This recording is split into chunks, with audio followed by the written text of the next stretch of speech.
자, 안녕하세요. 자, 오늘 이제 2017년도 향해서 우리 이론반 첫 강의를 출발하겠습니다. 지금 순환광자이기 때문에 3개월 완성이에요. 그러면은 3개월마다 이제 순환하면서 출발하는데, 사실은 어느 달부터 출발해도 자기가 공부하는 데 쓰는 첫 달이지만, 이제 기본적으로 우리가 3개월 진행할 때 제일 먼저 출발하는 게 이제 오늘 수업 현대문법부터 출발을 합니다. 우리 일단 시험 경향을 기준으로 삼아서 우리가 공부할 때 어떤 부분에 중점을 줘야 되는지 이거 짧게 설명하고, 그리고 곧바로 진도 들어가겠습니다. 자, 먼저 우리 시험의 경향을 보면은 일단은 국어 지식 파트가 있어요. 이 부분이 현대문법과 그리고 어문 규정에 대한 내용들을 다루고 있는 부분. 그러니까 이 부분은 제가 지금 제목을 뭐라 그랬어요? 국어에 관한 지식이라고 그랬죠? 그러니까 이 국어에 관한 우리가 알고 있는 게 있어야, 그래야 답을 맞출 수 있는 그런 부분입니다. 그러니까 이 부분은 여러분들이 그냥 이해하는 것으로 끝나는 게 아니라 암기도 좀 해야 되고, 그리고 머릿속에 알고서 시험을 봐야 되고. 자, 또 하나의 파트는 뭐냐면 국어 사용 능력입니다. 자, 이 국어 사용 능력이라는 말은 수능 준비하면서 들어봤을 거예요. 그러니까 이 부분은 수학력 시험하고 수학력 시험의 국어 영역하고 거의 일치하는 부분이죠. 뭐냐면 여러분들이 국어를 제대로 사용할 수 있는 그 능력을 보여달라는 거예요. 그러면 여기에는 우리의 말하기, 듣기, 그리고 쓰기, 읽기에 이 능력이 이론적으로는 필요하겠지만, 필기시험이기 때문에 말하기 물어보지 않고, 또 듣기평가 이런 거 없고, 그죠? 그리고 여러분들이 논술시험을 보는 것도 아니고, 따라서 이 앞부분은 이론적으로는 필요한 능력이지만 우리 시험에서는 관계없고요. 요거는 이제 어디서 체크하냐면 면접 볼 때, 그죠? 면접 볼 때 여러분들 필기시험 다 합격하고 면접 볼 때 이 사람이 말을 제대로 하는지, 그리고 제대로 이해를, 면접관의 말을 이해하는지, 이런 걸 물어봅니다. 그리고 이제 자기소개서 쓰고, 이럴 때 물어보는 것이고, 그럼 결국 읽기예요, 읽기. 결국 독해인데, 이 읽기의 자료에는 크게 세 가지가 있죠. 하나는 설명하는 글. 그래서 설명하는 글을 얼마나 잘 읽고 이해하는가. 그래서 우리가 설명한다는 얘기는 풀어서 말한다는 얘기니까 새로운 정보를 알려주는 것이고, 그렇다면 새로 나온 정보를 얼마나 요약할 수 있는지 이걸 물어보는 거예요. 그러니까 시험 문제에서는 뭐 물어봐요? 주어진 글의 주제는 뭐냐, 윗글에서 말하고 있는 바가 뭐냐, 또 윗글의 설명 방식은 뭐냐, 이런 거 물어보는 겁니다. 그죠? 자, 반면에 또 하나는 주장하는 글이죠. 그죠? 자기 의견을 주장하는 글이에요. 그러면 이런 것은 우리가 비판적으로 글을 읽는 겁니다. 그래서 주어진 글에 대해 다음에 이어질 내용은, 또는 윗글의 필자의 의견에 대해서 반대하는 의견은, 이렇게 비판적으로 글을 바라보는 걸 묻습니다. 자, 또 하나가 뭐냐면 정서를 표현하는 거예요. 그러니까 우리가 흔히 에세이라고 하는 글들, 그러니까 어딜 다녀와서 쓴 기행적인 글이라든지 아니면 뭘 보고 와서 쓰는 이런 글들은 바로 이 정서를 표현하는 글이고, 이건 여러분들이 얼마나 공감하는가라는 걸 묻는 거죠. 그런데 이런 정서 표현의 글은 흔히 우리가 문학이라는 파트로 질문을 하는 겁니다. 자, 여기서 이제 하나 중요한 건, 우리 대부분의 공무원 수험수들도 그렇고 우리 교재도 마찬가지고요. 이 문학이라는 파트가 굉장히 비중 있게 책에 들어가 있습니다. 그런데 안타까운 건 이 문학이라는 파트가 책에는 비중 있게 들어가 있는데 우리 시험에서는 그렇게 큰 비중을 차지하는 게 아니라, 이렇게 파트를 세 가지로 나눴을 때 두 번째 국어 사용 능력이 있어서 뭐예요? 정서 표현의 글에서 묻는 거예요. 그러니까 출제 비중이 우리 시험에서는 뭐예요? 매우 낮다. 그러니까 이걸 먼저 빨리 깨달아야 돼. 그러니까 수능을 준비할 때는 문학이 거의 2분의 1, 3분의 1에 그런 비중을 가지고 공부해야 되고, 시험 문제도 그렇게 나와요. 근데 실제 우리 시험 문제에서는 이 문학 파트의 비중이 현저하게 낮다. 그리고 여러분들이 뭐 수능 준비하면서 꼭 외워야 될 뭐 시 또는 작품, 소설 이런 것들 막 공부하는데 우리는 작년도, 올해죠. 올해, 작년 이렇게 기준으로 봤다면 국가직의 시 한 문제, 그리고 지방직의 시 한 문제 이게 다예요. 그리고 소설은 지문은 소설인데 물어보고 있는 것은 즉 언어 예절을 물어보거나 어휘력을 물어봐요. 그러니까 이 문학의 파트는 수험서에 있는 내용은 참고서예요. 그냥 이렇게 내가 급할 때 찾아보는 거고 실제로 여러분들이 공부하는 데 있어서는 문학은 비중을 가급적 줄이자라는 겁니다. 알겠습니까? 그래서 수업 시간에 다루는 내용 정도만 하면은 뭐 그동안 수능을 또 준비했던 비록 좀 꽤 오래전 일이지만 그래도 공부했던 그런 바탕이 있으니까 이 문제는 충분히 여러분들이 해결할 수 있으니까요. 자신감을 가지고 하시고 자 그래서 국어 사용 능력이라는 이름은 결국 독해 문제인데 이 독해 파트의 내용은 즉 이해하거나 비판하는 글이 주가 되고 결국 문제 유형을 파악해서 얼마나 우리가 짧은 시간 안에 푸는가. 자 그래서 이 국어 사용 능력에서는 속도가 중요합니다.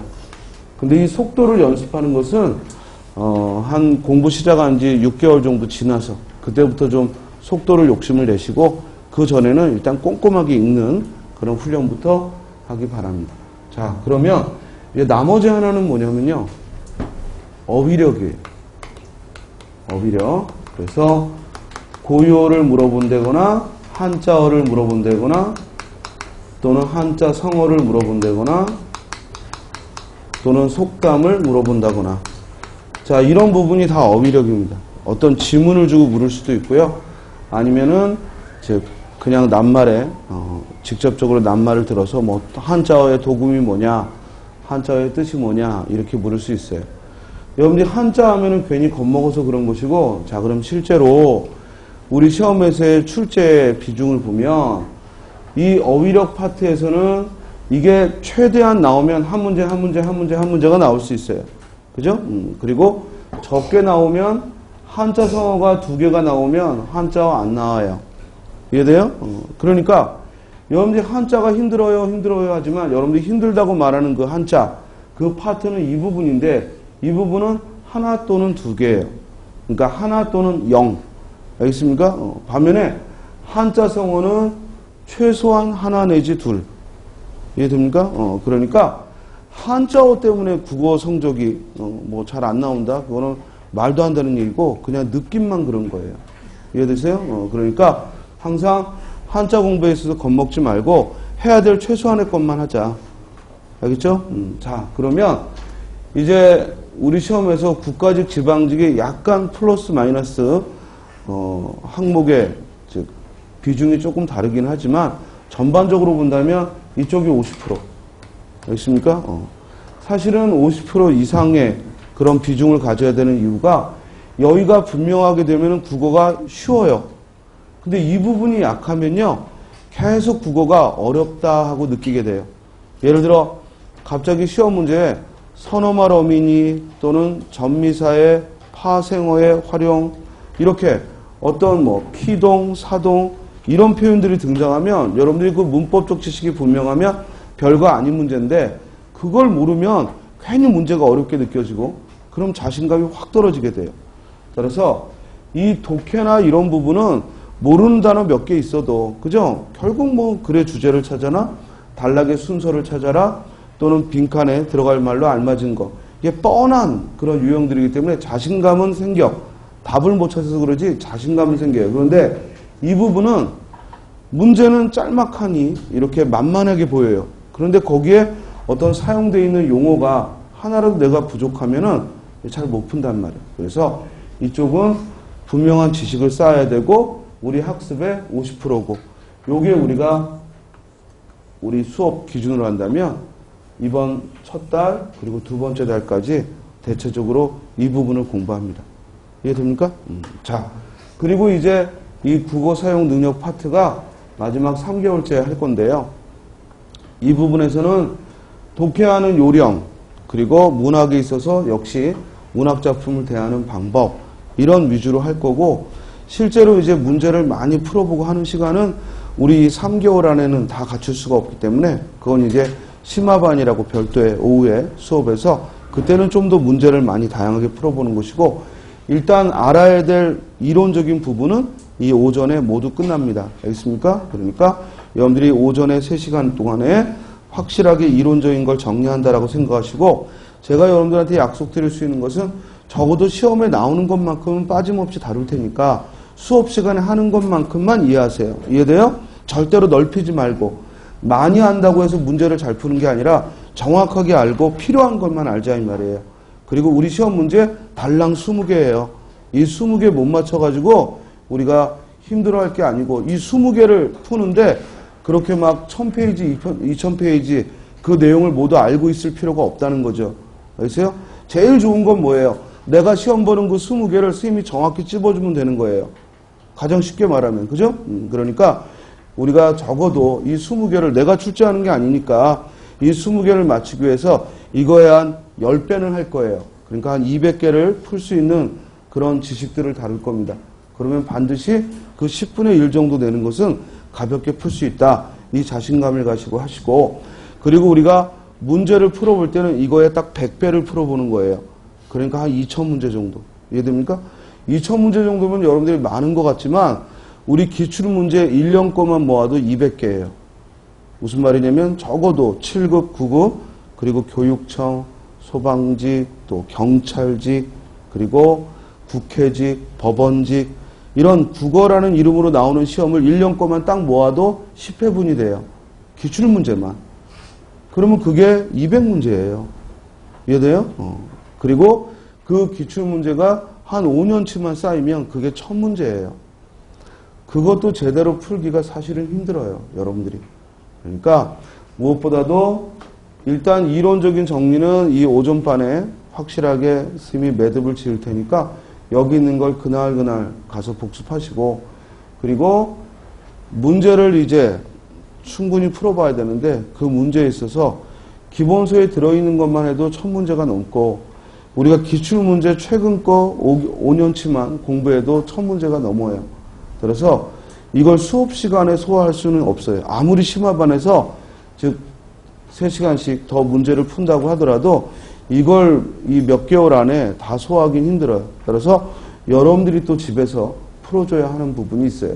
그러니까 적어도 기본서에 있는 문제들은 설명들이 다 들어가 있으니까, 우리 3권이 문제집으로 돼 있죠? 그러니까 3권에 있는 문제는 우리 수업 마칠 때마다 그 단원별로 가서 꼭 풀어보시고, 그리고 또 궁금한 거는 질문하시고, 이러면서 여러분들이 또 공부해야 되는 파트가 있다는 걸 분명히 하시기 바랍니다. 자, 그리고 이 부분, 이 어휘력은 선생님이 이런 부분을 해라라고 알려줄 수 있을 뿐이지 이 공부는 여러분들이 하는 겁니다. 그리고 이건 계속 문법을 하거나 이 독해를 하면서 중간중간 이제 공부하는 방법들, 요령들을 말씀드릴 겁니다. 자, 이 부분은 이제 독해 부분이 문제가 만약에 10개가 나온다. 그러면 이 부분은 하나도 안 나와요. 근데 그런 시험은 거의 법원직 정도? 그러니까 우리 시험과는 전혀 무관한 법원직 준비하는 친구들은 거의 독해 반, 문법 반이에요. 그런데 대체적으로 국가직, 지방직을 기준으로 했을 때 우리 독해 부분이 한 7개, 그리고 어휘 파트가 한 3개. 알겠습니까? 그러니까 이쪽이 많이 나오면 4개, 적게 나오면 한 3개. 그리고 이쪽은 많이 나오면 10개, 적게 나오면 6, 7개. 됐어요? 그래서 비중으로 본다면 국어 지식 파트가 50%지만 우리가 국어 학습에 거의 7, 80%가 이 부분을 확실하게 해두는 거고 수업 시간에 도움을 받을 수 있는 부분이다라는 거고요. 그리고 이 국어 사용 능력 부분은 여러분들의 또 자꾸 풀어보는 훈련, 이게 한 50% 필요하고, 그리고 나머지 50%는 그 문제를 파악하는 방법들을 수업 시간에 배우는 것이고. 자, 우리 강의 계획서를 보시면 이제 3개월 순환 과정이기 때문에 거기 제가 30가지 테마를 적어놨어요. 이 30가지 테마가 결국 우리가 학습할 순서예요. 그리고 그 제목으로 붙여놓은 것들이 여러분들이 꼭 공부하고서 이것만은 내가 말로써 표현할 수 있어야겠다 하는 그 제목을 붙여놓은 겁니다. 그러니까 요걸 순서대로 차례차례 진행을 하겠습니다. 자, 그리고 또 하나는 이제 우리 오전반은 이론 중심으로 수업을 진행하고요. 그리고 오후에 심화반은 문제 중심으로 진행을 합니다. 물론 우리가 1년 커리큘럼상 문제풀이 과정이 따로 있지만 그때는 대부분 시험 보기 한 서너 달 전부터 출발하거든요. 그러면 너무 늦어요.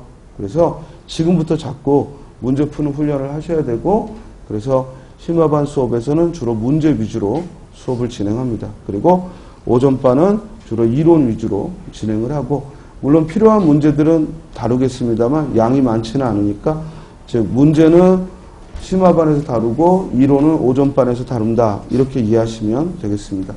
그리고 심화반 수업은 두 가지가 되는 친구들은 듣고 그렇지 않은 친구들은 안 들어도 됩니다. 두 가지란 딴 거 없어요. 시간하고 돈이에요. 이해돼요?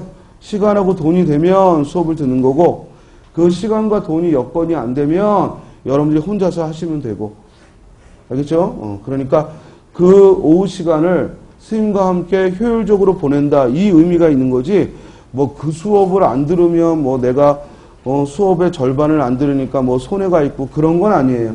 그런 건 아니고, 오후에 잘못하면 날려버릴 시간을 우리가 함께 공부하고 문제를 풀고, 그러니까 당연히 들어야 될 수업이고 필요한 내용이죠. 그러나 여건이 안 될 때는 여러분들이 나름대로 그 시간 동안에 스스로 해야 될 준비들을 하시고, 또 뭐 저녁에 돌아가서 따로 이렇게 계획을 잡아서 공부하시면 돼요.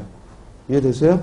자, 그리고 오늘부터 이제 첫 진도를 출발하는데 교재가 바뀌었어요. 그래서 지금 교재 내용이 완전히 달라진 건 아니고요. 예전 교재하고 기본적인 이론은 똑같아요. 그런데 문제가 좀 더 들어갔어요. 그러다 보니까 페이지가 좀 다르고 또 배열된 게 조금 다릅니다. 그러지만 새로 교재를 사실 필요는 없고, 교재가 없는 친구들은 새 교재를 갖추는 게 낫겠고요.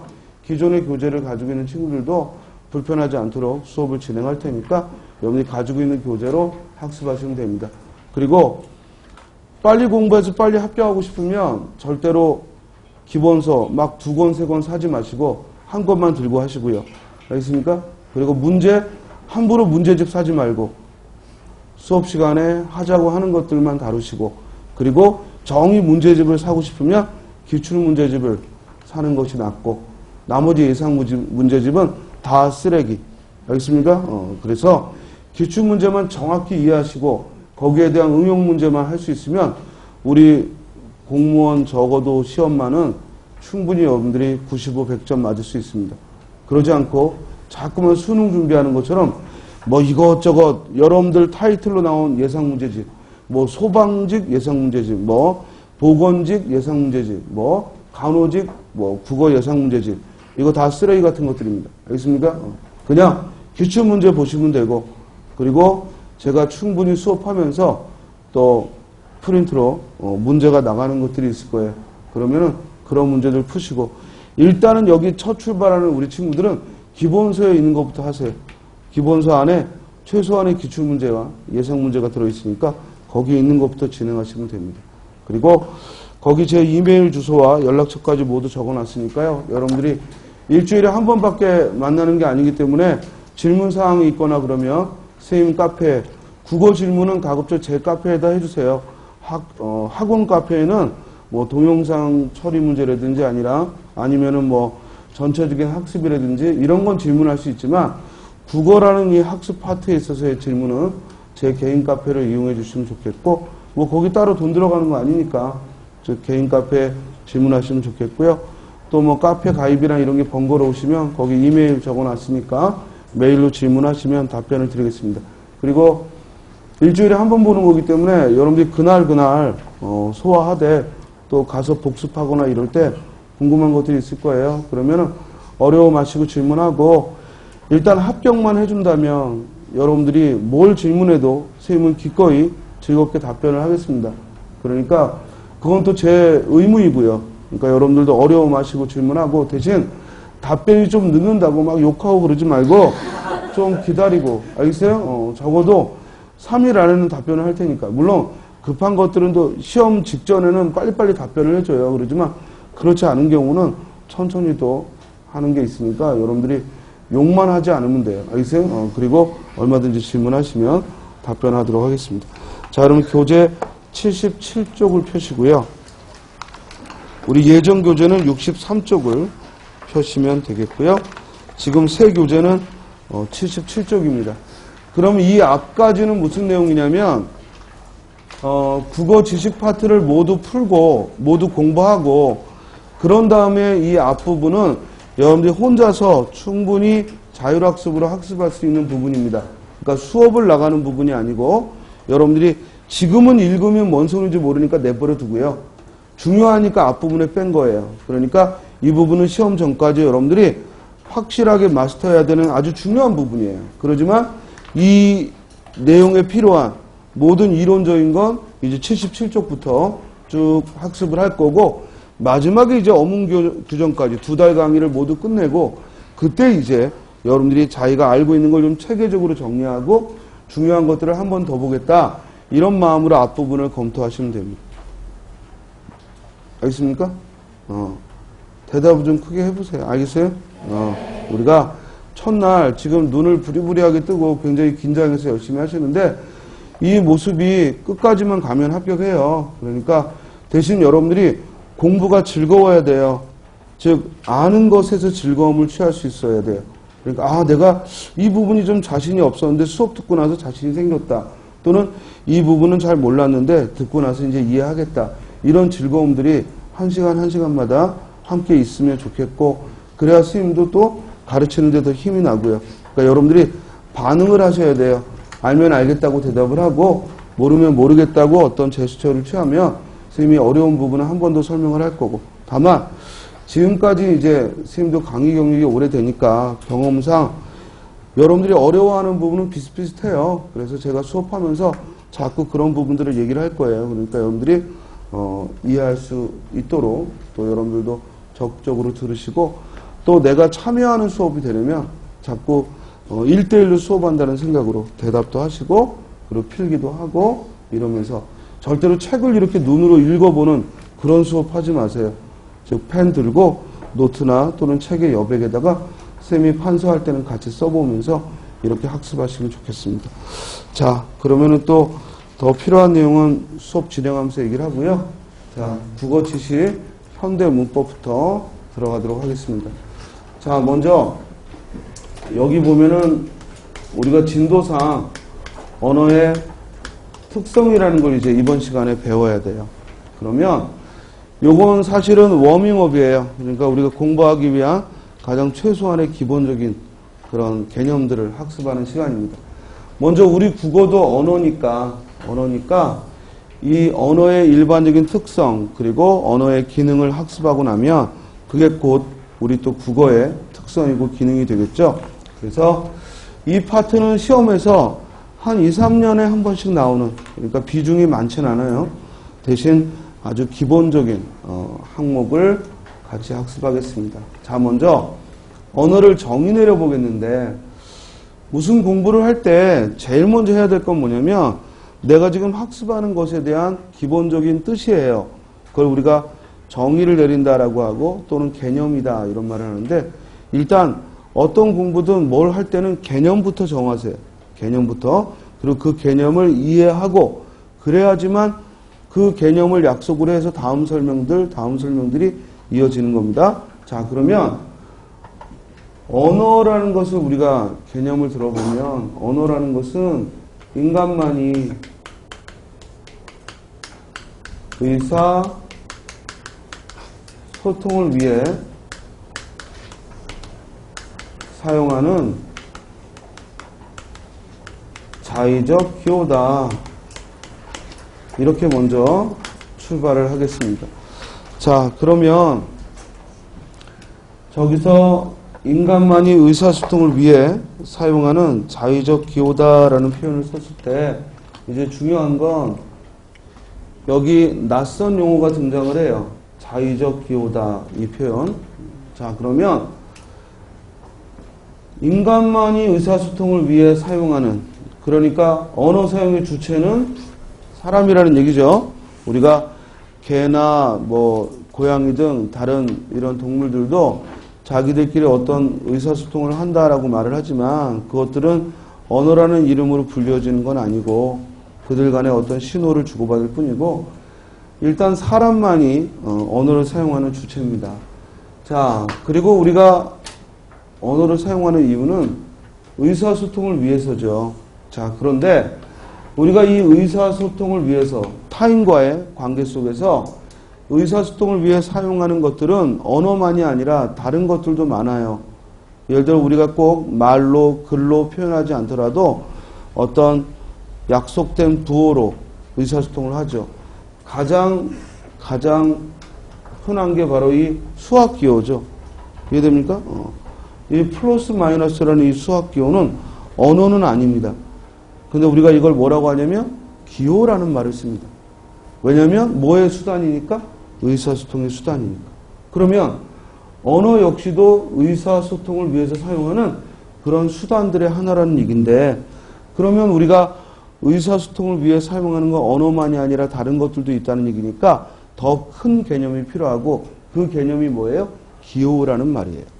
그러니까 기호라는 얘기는 반드시 우리가 어떤 의사소통을 하기 위해서 어떤 내용과 형식을 갖추고 있는 것, 그걸 기호라고 해요.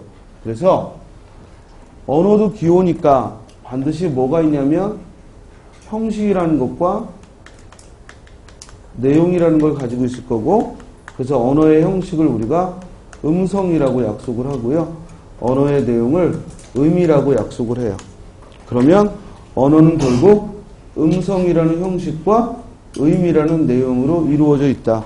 그렇기 때문에 기호라는 말을 써요. 이해됐죠? 자, 우리가 도로의 신호등도 역시 의사소통을 위한 기호죠.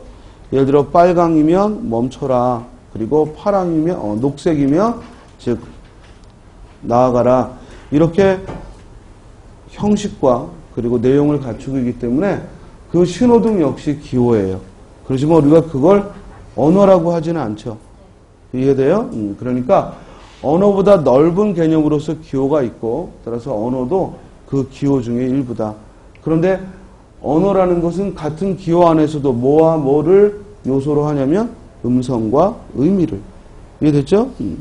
아까 신호등은 뭘 즉 형식으로 삼냐면 색깔을 형식으로 삼으니까 그거는 기호는 기호대 언어는 아니죠.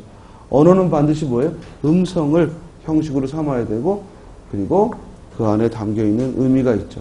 자, 여기서 이제 우리는 언어의 정의를 내려봤습니다. 그래서 언어 사용의 주체는 누구다? 인간이고 그리고 언어를 사용하는 목적은 뭐다?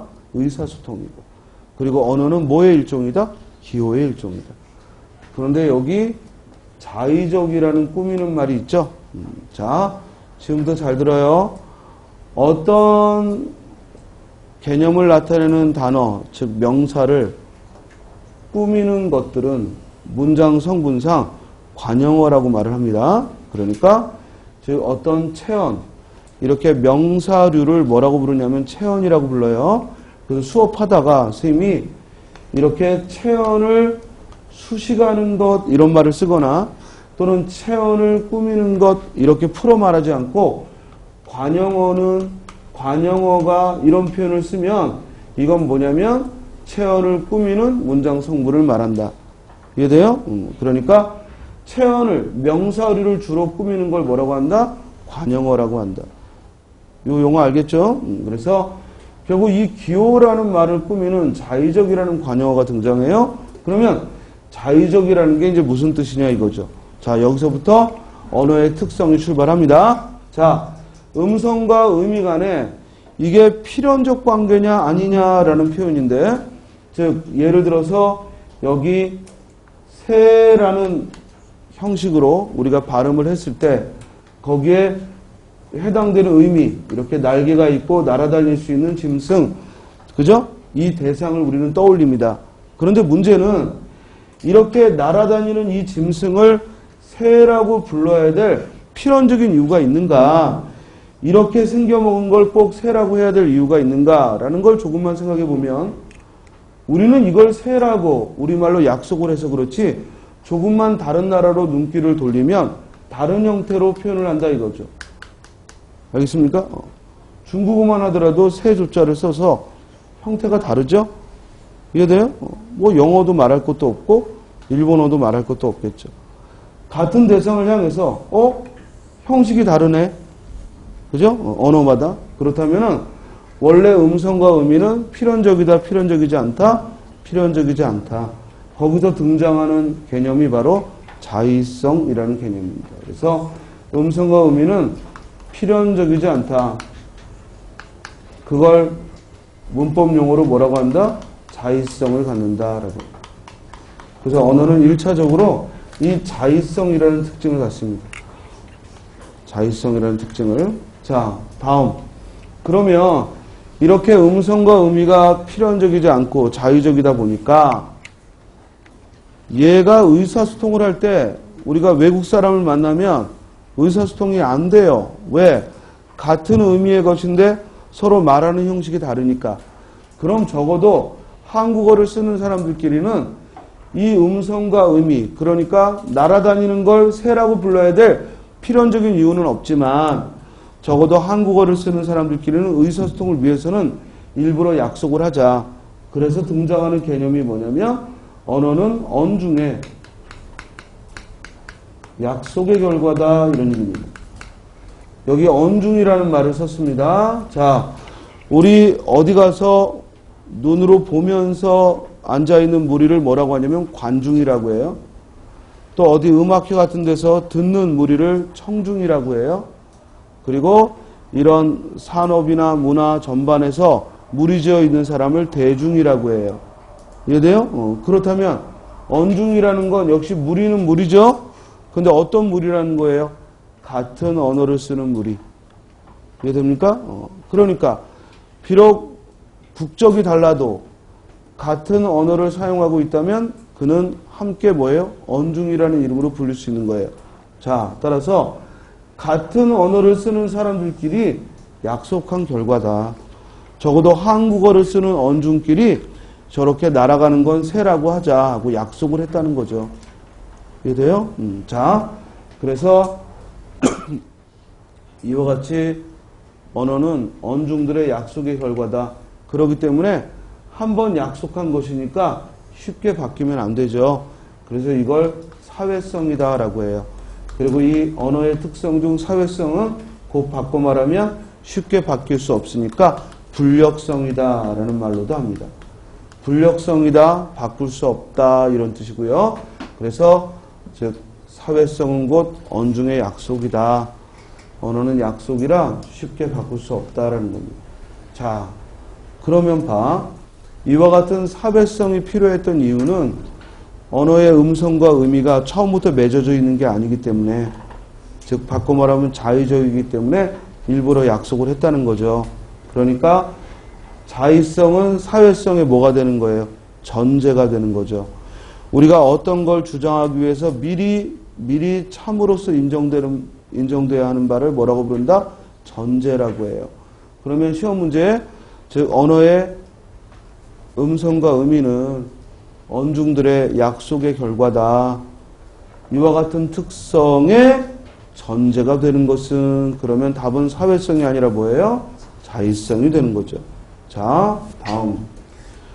그런데 언어가 자의적이다 보니까 우리는 약속을 해야 했듯이, 또한 언어가 자의적이다 보니까 시간이 오래 지나면 달라진다는 얘기예요. 의미가 달라지고 형태가 달라집니다. 예를 들어 15세기 우리 후민정을 보면 어린 백성이 늙어져 홀빼이셔도 마참내 제 뜻을 실업펴디 못할 놈이 하니라. 우리가 지금 들으면 무슨 말인지 선뜻 이해가 안 되는 말을 즉 표현을 해요. 근데 지금 와서 그걸 해석하면 어리석은 백성들이 말하고 싶은 바가 있어도 자기의 뜻을 능히 펴지 못함으로 내 일을 불쌍하게 여겨서 새로 28자를 만들었다. 바로 현대로 옮기면은 이제 뜻을 이해가 되죠. 근데 그 당시에는 표기가 달랐다는 얘기예요. 그래서 이렇게 언어도 세월이 지나면 뭐 한다? 바뀌더라. 자, 우리가 뭔가가 바뀌면 변화라고 하는데 이게 세월이 지나 바뀌면 변천이라고 말을 해요. 그래서 언어에 변천이 일어난다. 즉 원래 있던 낱말의 뜻이 변하기도 하고 형태가 바뀌기도 한다. 이걸 뭐라고 불러요? 역사성이라고 부르는 거죠. 그리고 역사성은 즉 바뀔 수 있는 성질이기 때문에 가역성이다라고 합니다. 자, 그럼 언어의 특성 중 다음과 같은 즉 사회성과 역사성은 모두 뭘 전제로 한 거다? 언어의 자의성을 전제로 한 것이고 이 사회성과 역사성을 함께 불러서 언어의 객관성이다.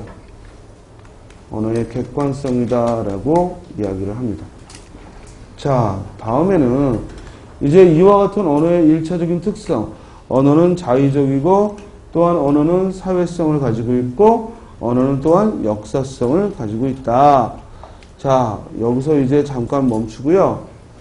한자 공부에 꼭 필요한 기본적인 걸 하나 설명을 할게요. 뭐냐면 여기 불역성이니 가역성이니 할 때 우리가 이 바꿀 역자를 흔히 써요.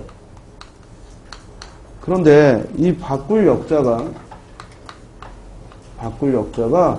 또 어떤 경우에는 쉬울 이자로 써요. 자, 이렇게 한자어 중에는 똑같은 한자어인데 얘를 발음을 달리하는 것들이 있어요. 많이 들어봤죠, 이런 말? 예를 들어 여기 우리가 잘 아는 즐거울 락자가 있는데 얘를 즐거울 락으로 발음하기도 하고 또 음악 악으로 발음하기도 하고 또는 요산 요수 이럴 때는 좋아하다라는 의미로 요로도 발음을 해요. 즉 똑같은 글자가 이렇게 발음이 달라져요. 우리 이런 건 한자어에 그렇게 수없이 많은 단어가 있는 건 아니에요. 우리 시험에서 요구하는 건 이런 단어들이 한 50여 개 내외로 있어요. 자, 이런 단어를 뭐라고 부르냐면 동자 이음어라고 불러요. 동자 이음어다라고 불러요. 그러면 동자 이음어란 얘기는 무슨 뜻이냐? 즉 글자는 똑같은데 소리가 다르다는 겁니다. 그런데 한자어는 뜻글자이기 때문에 소리가 다르면 뭐도 달라져요? 뜻도 달라지죠. 그래서 시험 문제에 이 글자를 뭐라고 읽어야 되는지 요 항목에서, 그죠? 요 예를 든 항목에서 뭐라고 읽어야 되는지, 락이라고 읽어야 되는지, 악이라고 읽어야 되는지, 요라고 읽어야 되는지, 이런 도금 문제를 묻는다. 도금. 됐어요? 얼마나 그 원래의 뜻대로 소리를 찾아 읽는지 이 도금 문제를 출제를 해요. 우리 시험 문제에서 한자 문제가 9급을 기준으로 했을 때 한자가 가장 어렵게 나오는 건 바로 그 도금 문제예요. 근데 그 도금 문제에 나오는 한자는 거의 여기서 다 내요. 올해 시험도 그랬고 작년에도 그랬고 거의 도금 문제는 요 동자 이음어를 여러분들이 정확히 구별할 수 있는지. 그렇습니까? 그래서 여기 이런 글자가 있는데 요 앞에 하늘 천자를 쓰면 청강, 그래서 하늘에서 내려온다 이래요. 근데 이 옆에 즉 이 글자 옆에 이렇게 엎드릴 복자를 쓰면 그러면 그때는 뭐라고 읽어요? 항복 이렇게 읽어요. 그러니까 똑같은 글자가 강으로도 읽을 수가 있고 또 뭐로도 읽을 수 있어요? 항으로도 읽을 수 있단 말이에요. 이해됩니까? 따라서 이렇게 동자 이음어는 바로 이 도금 문제로 출제를 합니다. 요 외워야 될 것만, 요게 한 70여 개 되니까 요 외워야 될 것만 공부하면 결국 그게 고스란히 시험에 나온다고요. 그래서 이번 주에 여러분들이 꼭 학습해야 될 거, 한자 공부에 있어서 동자 이음어부터 정복하자. 됐습니까? 여러분들 교재에서 동자 이음어를 찾아가지고 동자 이음어 항목을 먼저 공부하세요. 이거 겨우 딱 2페이지 정도밖에 아니에요. 됐습니까? 그러니까 거기 나온 것만. 대신 아직 시험이 많이 남았는데 이걸 막 쓰면서 이렇게 철저하게 하라는 게 아니라 한 번만 보세요. 한 번만. 알겠습니까? 아, 이런 글자들이 있구나라고 한 번만 보면 돼요. 그런데 그것도 안 한단 말이에요. 그것도 안 하니까 이번 주에 반드시 동자이음어를 꼭 공부하자. 그리고 또 하나, 이 동자이음어를 학습하기 전에 최소한 여기 있는 게 이게 나무 목자다. 알겠습니까? 여기 있는 게 스스로 자자에 변형된 형태다. 요게 나타날 현자에 변형된 형태다. 또는 여기 이게 즉 언덕을 나타내는 언덕 부자다. 그리고 좌측에 있는 거다. 이해되십니까? 이런 표현들은 알고 있어야 되거든요. 왜냐면 한자는 뜻글자이기 때문에 우리말에 가나다라, 우리는 소리 글자라 기역, 니은, 디귿, 리을 이런 음운을 먼저 공부하고 가나다라, 마바사 하고 음절을 공부했어요. 근데 한자는 뜻글자이기 때문에 뜻을 통해서 글자가 만들어져요. 그렇기 때문에 최소한 여기 이런 글자가 있을 때 이런 글자가 있을 때 이런 글자들이 있을 때 이게 뭔지는 모른다 하더라도 이게 의미상 요 고기 육자에 이 부스가 들어있으니까 아 이건 전부 우리 장기 즉 우리 신체의 일부를 나타내는구나 이 정도는 알아야겠다 이 말이에요. 즉 얘는 달월자가 아니라 이 고기 육자에 변형된 형태거든. 그러니까 이 글자들은 죽었다 깨어나도 우리 살과 관련된 것만 나오는 거예요. 여러분들 이 글자 많이 봤을 거예요. 이게 벌레 충자거든요. 알겠습니까? 이 글자가 들어가면 뒤에 뭐가 오든 알겠어요? 얘는 다 뭐예요? 곤충과 관련된 거예요. 여기에다가 여기 있는 이 봉우리 봉자를 붙이잖아요. 그럼 얘는 벌봉자가 돼요. 여기에다가요. 이렇게 우리 나자를 붙이잖아요. 그러면 나비 아자가 돼요. 이해돼요? 여기에다가요. 이렇게 문자라는 소리가 나는 그럴 문자 문을 넣잖아요. 그럼 얘는 발음은 문자인데 됐습니까? 뜻은 뭐예요? 반드시 곤충과 관련된 거니까 이 모기 문자예요.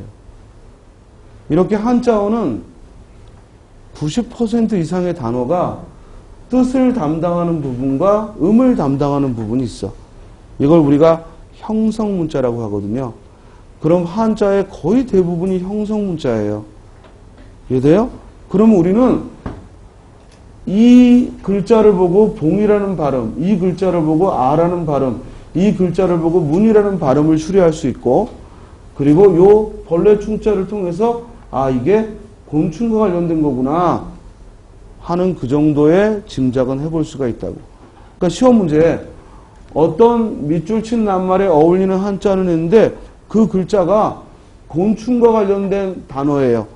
그럼 최소한 뭐예요? 1, 2, 3, 4 선택지 안에서 요 벌레 충자 들어가는 걸 찾아야죠. 됐습니까? 또 어떤 단어가 이게 우리 장기와 관련된 그런 우리 살과 관련된 그런 표현을 써요. 그럼 뭐예요? 아 얘는 반드시 즉 고기 육변이 들어있겠구나 하고 찾는 거예요. 그러니까 한자 공부에 있어서 정확히 쓰려고 욕심내니까 어렵고 힘들어 보이지 그냥 눈으로만 보고 한자를 스토리로 하나의 스토리로 우리가 이해를 한다 하면은 한자 공부가 재밌고 그리고 어렵지 않게 시험에 필요한 건 마스터할 수가 있습니다.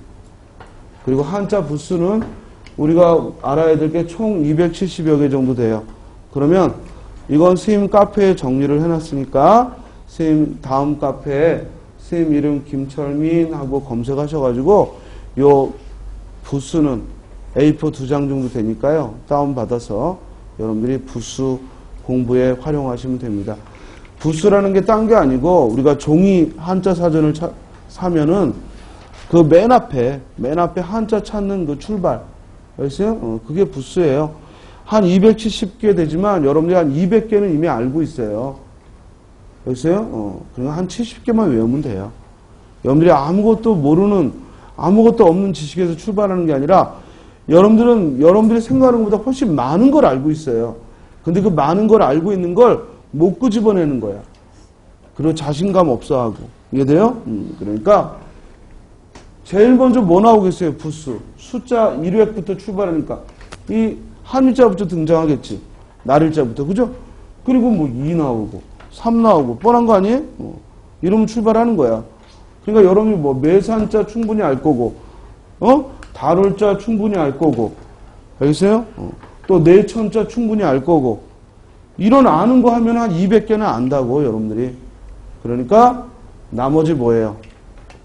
잘 모르는 한 70여 개만 눈여겨보시면 돼요. 알겠죠? 그래서 한자 공부는 첫 번째 부수를 익히고 그런 다음에 동자 이음어부터 하자. 동자 이음어부터. 그리고 또 그 다음에 해야 될 것은 제가 수업 진행하면서 또 그때그때 말씀을 드릴게요. 그러니까 이번 주 한자 공부를 좀 미리미리 해두자라는 의미로 먼저 부수 익히시고 그리고 동자 이음어 공부하라고. 알겠죠?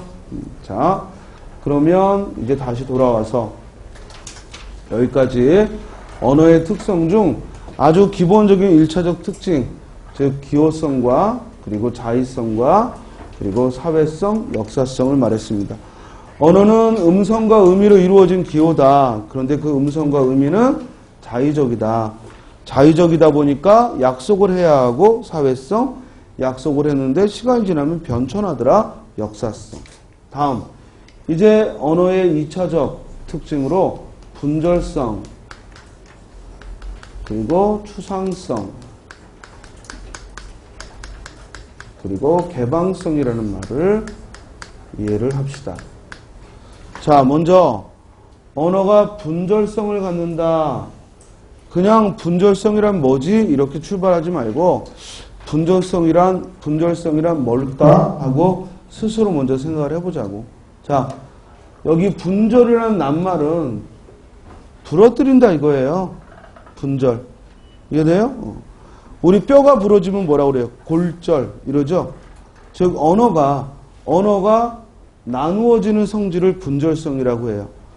그럼 언어는 항상 이 세계가 어떤 규정할 수 없는 뭉뚱그려진 하나의 관념으로 이루어졌다면 우리는 그걸 언어로 뭐다라고 나누어 설명한다고. 자, 이게 뭔 말이냐면 내가 머릿속으로 즉 상대에 대해서 뭔가 좀 불편한 감정을 가져요. 근데 그걸 이제 말로 표현하면 너를 만나니까 불편해 이런 말로 표현을 해요. 이게 무슨 말인지 알겠어요? 자, 내 머릿속에 있는 그 불편한 감정은 말로 표현하기 힘든 어떤 개념이야. 감정이야. 이걸 근데 입으로 딱 내보낼 때는 뭐라고 해요?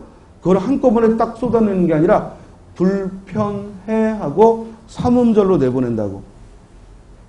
뭔 소리인지 알겠습니까?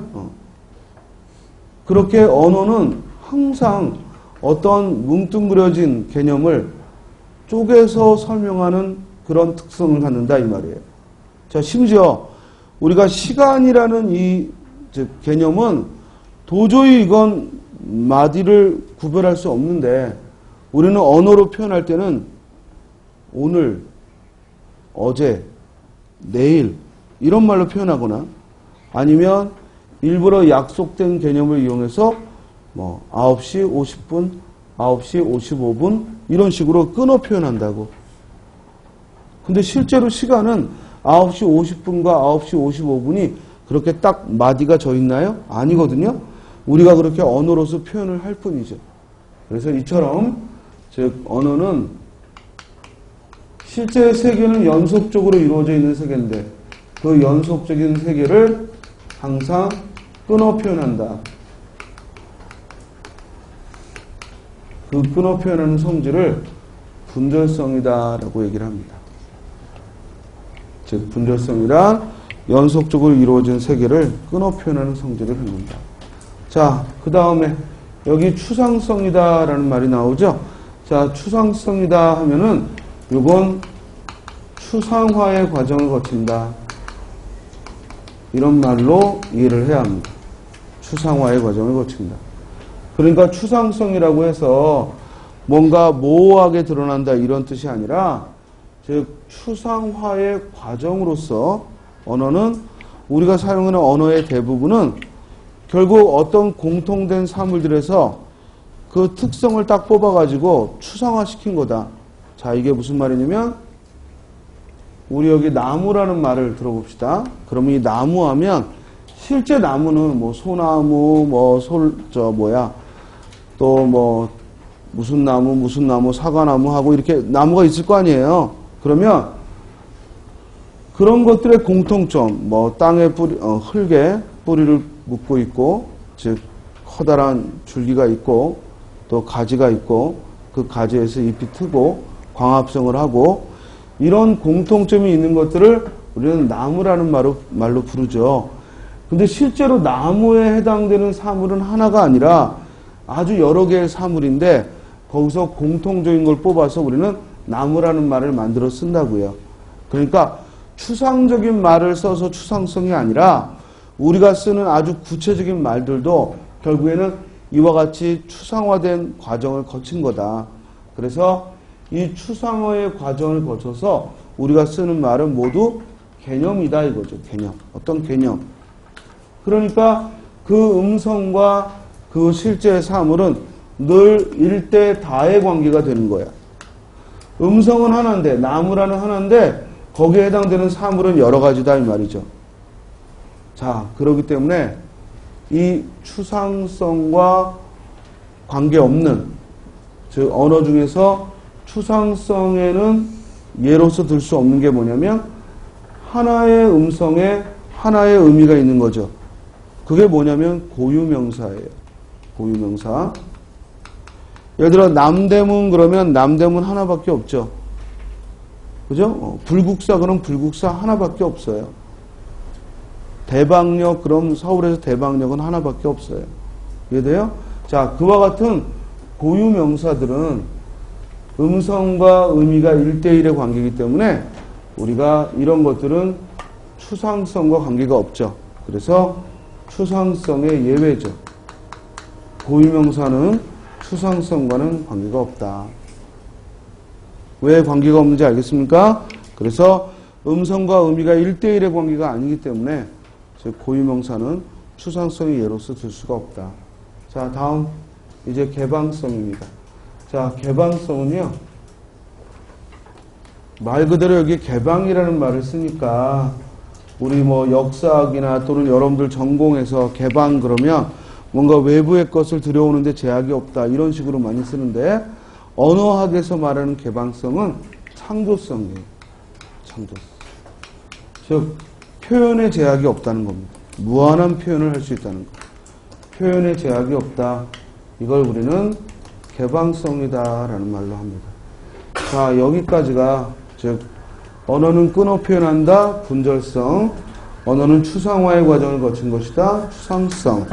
그리고 언어는 즉 무한한 표현. 표현의 제약이 없다. 개방성. 이게 언어학에 있어서 즉 두 번째 우리가 두 번째 단계로 살펴볼 수 있는 특성입니다. 자, 이제 끝으로 우리 교재에서 체계성이라는 말이 나올 겁니다.